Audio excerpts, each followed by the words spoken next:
ஒரு பெரிய வாக்கியத்தை முடிவுக்கு கொண்டு வரணும் அப்படின்னு சொன்னா ஒரு சின்ன புள்ளிய ஃபுல் ஸ்டாப்பா வச்சீங்கன்னா அந்த வாக்கியம் முடிஞ்சிடும்.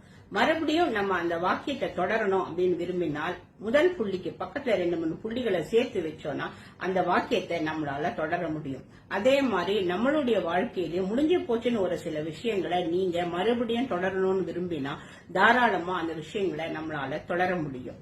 முடிஞ்சு போச்சுன்னு நினைக்கிற கல்வி, முடிஞ்சு போச்சுன்னு நினைக்கிற நட்பு, முடிஞ்சு போச்சுன்னு நினைக்கிற உறவு, முடிஞ்சு போச்சுன்னு நினைக்கிற தொழில், முடிஞ்சு போச்சுன்னு நினைக்கிற வாழ்க்கை எதுவாக இருந்தாலும் நீங்க தொடரணும்னு ஆசைப்பட்டா மறுபடியும் உங்களுடைய அணுகுமுறைகளை 2-3 புள்ளிகள் மாதிரி மாற்றி ஒர்க் அவுட் பண்ணீங்கன்னா தாராளமா அந்த விஷயங்களை தூசி தட்டி நம்மளால தொடர்ந்துக்க முடியும்.